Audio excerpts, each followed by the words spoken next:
Hello, welcome to national rankers. मैं हूं आभा गुप्ता सेरीवाल और हम पढ़ रहे हैं क्लास 12 का अकाउंट, जिसमें चैप्टर 10 ऋण पत्रों के शोधन से संबंधित न्यूमेरिकल प्रॉब्लम्स सॉल्व कर रहे हैं। काफ़ी सारी न्यूमेरिकल प्रॉब्लम्स इसके पहले हमने सॉल्व की हैं। अब जो क्वेश्चन हम आपके लिए लेकर आए हैं वो है ऋण पत्रों के परिवर्तन से संबंधित। जब ऋण पत्रों के प्रकार हमने पढ़े थे तो उसमें पढ़े थे परिवर्तनशील ऋण पत्र।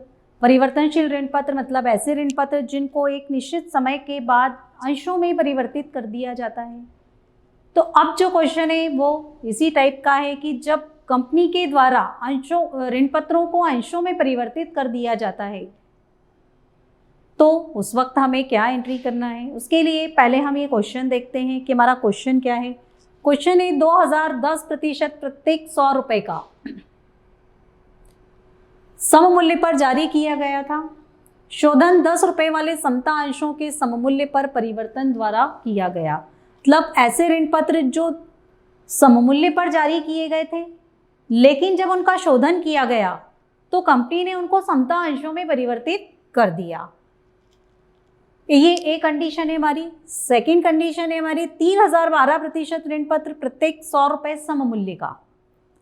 इनका शोधन 10% पूर्वाधिकार अंश प्रत्येक 10 रुपए 2 रुपए प्रीमियम पर निर्गमित करके परिवर्तित किया उसने। ऊपर वाला जो केस है हमारा उसमें सममूल्य पर परिवर्तन हो रहा है और नीचे वाला जो है उसमें प्रीमियम पर परिवर्तन हो रहा है। दूसरी चीज, ऊपर वाली जो क्वेश्चन है हमारा उसमें समता अंशों में परिवर्तित किया जा रहा है और नीचे जो क्वेश्चन है उसमें पूर्वाधिकार अंशों में परिवर्तित किया जा रहा है। तो पहले हम केस ए को सॉल्व कर लेते हैं। केस ए को सॉल्व करने के लिए ये कॉलम्स हमने प्रिपेयर कर लिए हैं। कोई डेट नहीं दी गई है, फर्स्ट डाल देंगे हम। तो जो पहली एंट्री होगी वो डिबेंचर को इक्विटी शेयर में कन्वर्ट करने की हो जाएगी। तो फर्स्ट एंट्री हम बना देंगे 10% डिबेंचर्स अकाउंट डेबिट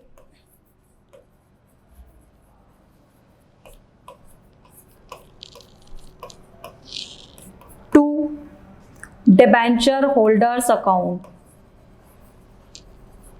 ओनली शोधन की एंट्री हमको करना है, इसलिए हमने ये एंट्री बनाई है।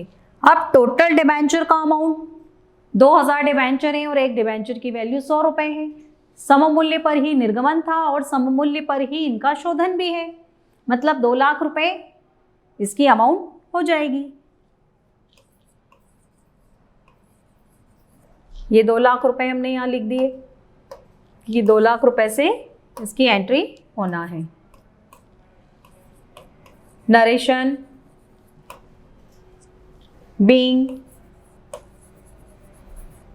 Amount due to debenture holders.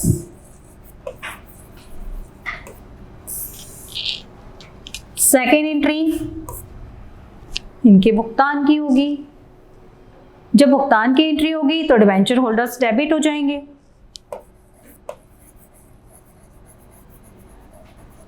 Debenture holders account debit to. अब इसके पहले जो क्वेश्चंस हमने किए उन सभी क्वेश्चन में हमने डिबेंचर होल्डर्स को जब पेमेंट किया तो कैश पेमेंट किया, तो हमने एंट्री बनाई debenture holders account debit to bank account. But in this question, इस क्वेश्चन में हम क्या कर रहे हैं, डिबेंचर्स को इक्विटी शेयर में कन्वर्ट कर रहे हैं। तो टू बैंक यहां पर नहीं आएगा, तो यहां आ जाएगा equity share capital account.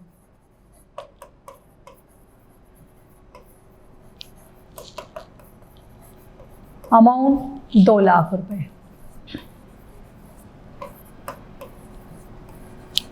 Narration being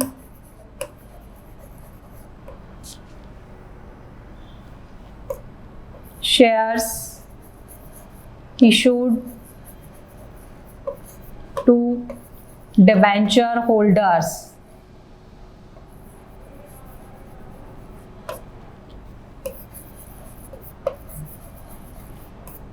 मतलब डिबेंचर होल्डर्स को शेयर इशू किए गए।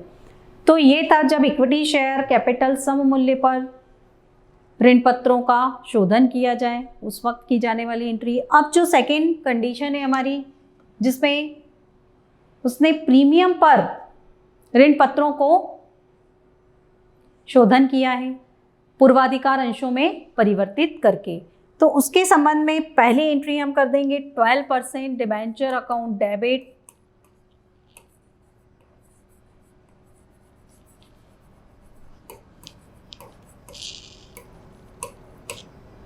To debenture holders account.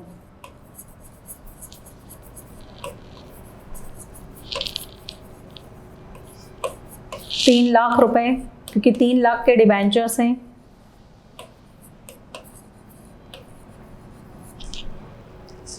Narration being amount due to debenture holders. ये फर्स्ट एंट्री हो गई ट्रांसफर की। अब सेकेंड एंट्री करना है हमको पेमेंट की, तो पेमेंट हमें प्रेफरेंस शेयर में कन्वर्ट करके करना है। तो अब इक्विटी शेयर कैपिटल की जगह हम क्रेडिट में टू प्रेफरेंस शेयर कैपिटल लिख देंगे और साथ में सिक्योरिटी प्रीमियम रिजर्व भी लिखेंगे। तो एंट्री बन जाएगी हमारी debenture holders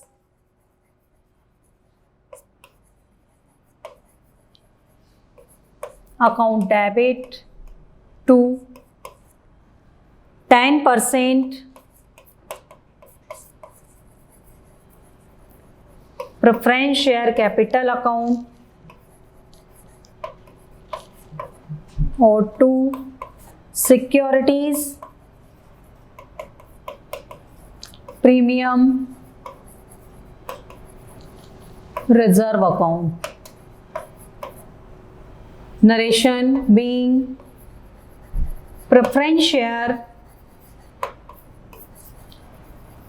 issued at premium to debenture holders।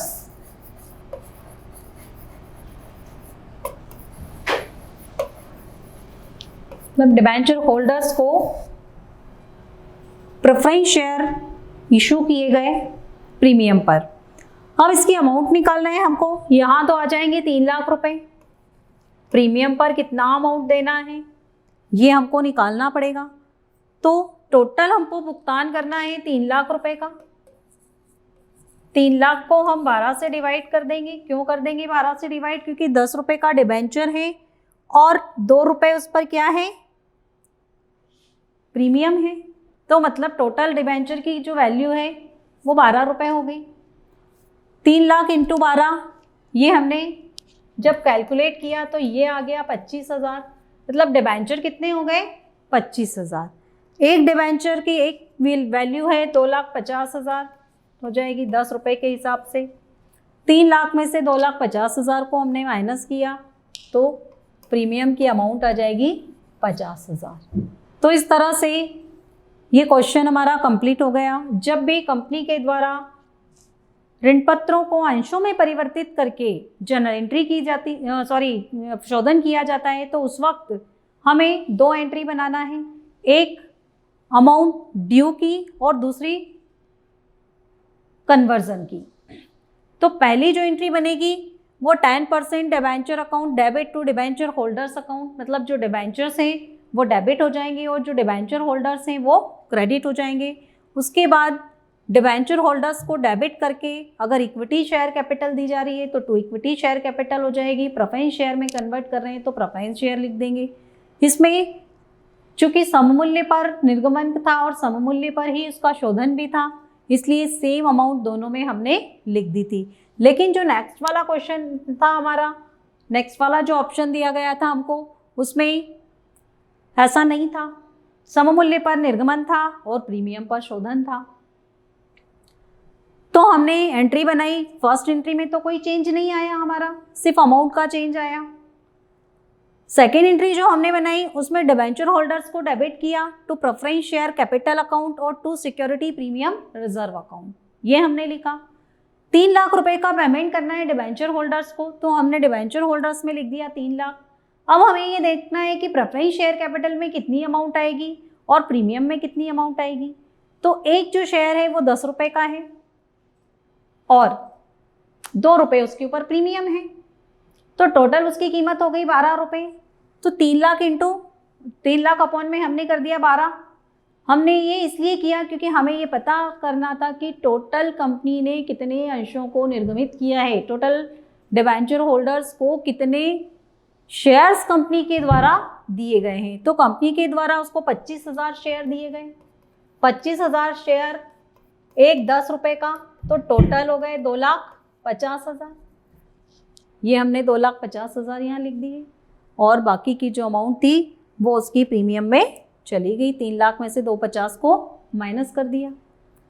तो जब भी इस तरह का कोई क्वेश्चन आता है तो आपको ओनली 2 एंट्रीज करना है, एक ड्यू की और एक शेयर्स में कन्वर्जन करने की। Thank you.